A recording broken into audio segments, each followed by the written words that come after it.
ஆவிக்குரிய வீழ்ச்சி நிலவிய ஒரு காலத்தில் விக்கிரக ஆராதனைக்கு எதிராக நிற்கும்படி தைரியமான தீர்க்கதரிசியான எலியாவை தேவன் எழுப்பினார். திடீரென ஒரு நாள் தேவனுடைய குரல் இடியென முழங்கியது. "நீ போய் ராஜாவை சந்தி" என்றார்.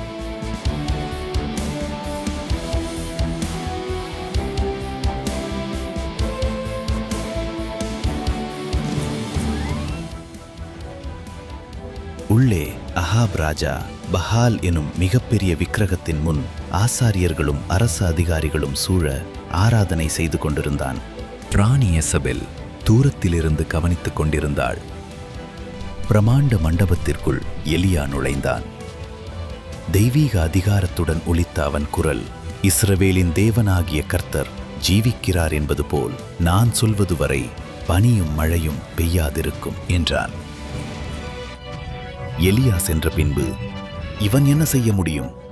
என்று சொல்வது போல ஏளனமாக பார்த்தான். பின் தேவனுடைய கட்டளையை பின்பற்றி எலியா அரண்மனையை விட்டு வெளியேறி கேரித் ஆற்றங்கரைக்கு சென்றான். தினந்தோறும் காகங்கள் அப்பமும் மாம்சமும் கொண்டு வந்து தேவன் செய்த அற்புத ஏற்பாட்டால் வழங்கின.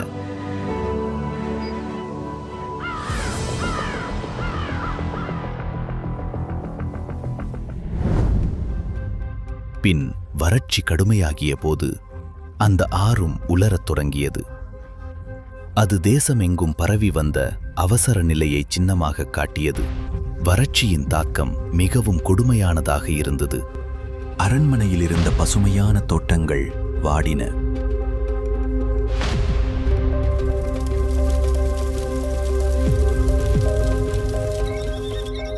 ராஜாவின் பலமுள்ள குதிரைகளும் கூட பசியால் வலுவிழந்தன.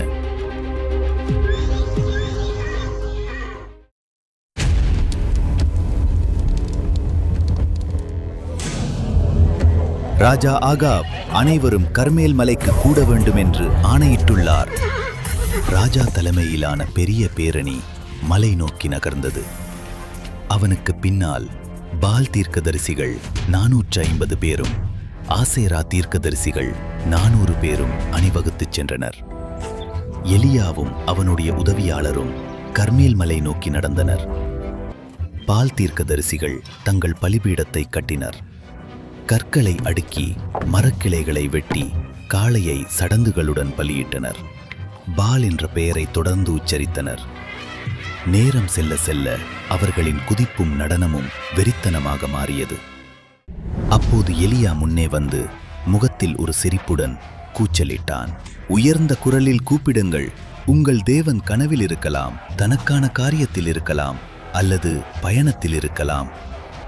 பால் தீர்க்கதரிசிகள் தங்களை தாமே கத்தியால் குத்திக் கொண்டனர். இரத்தம் அவர்களின் கைகளில் வழிந்தது. ஆனால் பால் பலிபீடத்தில் எதுவும் நிகழவில்லை. பின்னர் எலியா இஸ்ரவேலின் ஒவ்வொரு கோத்திரத்தையும் குறிக்கும் வகையில் 12 கற்களை எடுத்து பலிபீடத்தை கட்டினான். அதன் மேல் மரங்களை அடுக்கினான். காளை துண்டுகளாக வெட்டப்பட்டு மரத்தின் மீது வைத்தான். பின்னர் 4 பெரிய குடங்களில் தண்ணீர் கொண்டு வரப்பட்டு பலிபீடத்தின் மீது ஊற்றப்பட்டது. எலியா பலிபீடத்தின் முன் நின்று கரங்களை ஆகாயத்திற்கு துயர்த்தி உறுதியான குரலில் ஜெபித்தான். அப்பொழுது திடீரென ஆகாயத்திலிருந்து தீ விழுந்து பலிபீடத்தை முழுவதுமாக எரித்தது. அந்த தீ காளையையும் மரங்களையும் கற்களையும் குழியிலிருந்த தண்ணீரையும் கூட விழுங்கியது.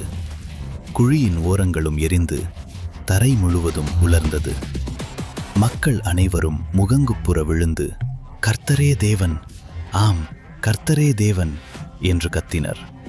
அவர்களின் முகங்களில் பிரமிப்பும் பயபக்தியும் கலந்திருந்தது.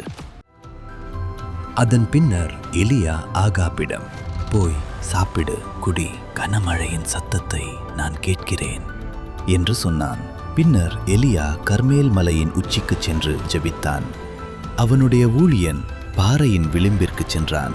மழைக்கு எந்த அடையாளமும் இல்லை என்று சைகை செய்தான்.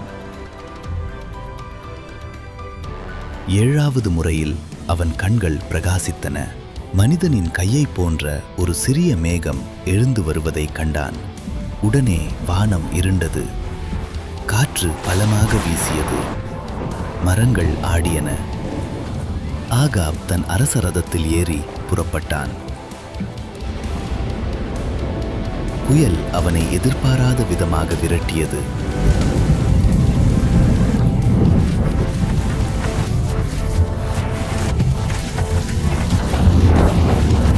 எலியா தன் மேலாடையை இடுப்பில் கட்டிக்கொண்டு பாறை வழியில் வலிமையுடன் ஓடினான். அவன் ஓட்டம் ஆகாபின் ரதத்தை விட வேகமாக இருந்தது. எலியா இஸ்ரவேலின் நுழைவாயிலை அடைந்தபோது புயல் சூற நிற்க ரதத்தை பின்னால் திரும்பி பார்த்து உயர்ந்து நின்றான். சில காலங்களுக்கு பின்னர் எலியா 12 ஜோடி எருதுகளுடன் வயலை உழுது கொண்டிருந்த எலீஷாவை கண்டான்.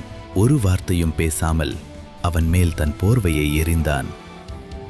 தன் கடந்த வாழ்க்கையையும் விவசாயத்தையும் விட்டுவிட்டு எலியாவை தொடர்ந்து அவனுடைய உதவியாளனாக ஆனான். ஒரு நாள் இருவரும் சேர்ந்து பயணம் செய்து பெத்தேலுக்கு வந்தனர். யோர்தான் நதியை அடைந்தனர். எலியா தன் போர்வையை எடுத்து தண்ணீரை அடித்தான். நதி பிளந்தது. அவர்கள் வறண்ட நிலத்தில் நடந்து சென்றனர்.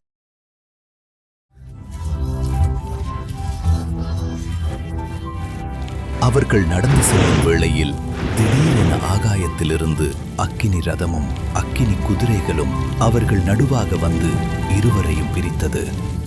நிலம் நடுங்க எலியா சுழல் காற்றில் ஆகாயத்திற்கு கொண்டு செல்லப்பட்டான். எலீஷா வியப்புடன் தன் ஆசானை வானத்திற்குள் மறைந்து போக கண்டான்.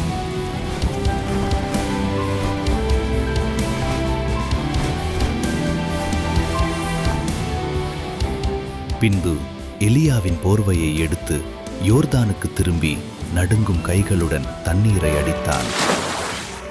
அது மீண்டும் பிளந்தது. எலியாவின் ஆவி இப்போது எலீஷாவின் மேல் தங்கியது. தூரத்திலிருந்து இதை கண்ட தீர்க்கதரிசிகளின் மகன்கள் அவன் முன் பணிந்து இஸ்ரவேலின் புதிய தீர்க்கதரிசியாக அவனை ஏற்றுக்கொண்டனர். இவ்வாறு எலீஷா எலியா தொடங்கிய ஊழியத்தை தொடர்ந்து ஆரம்பித்தான்.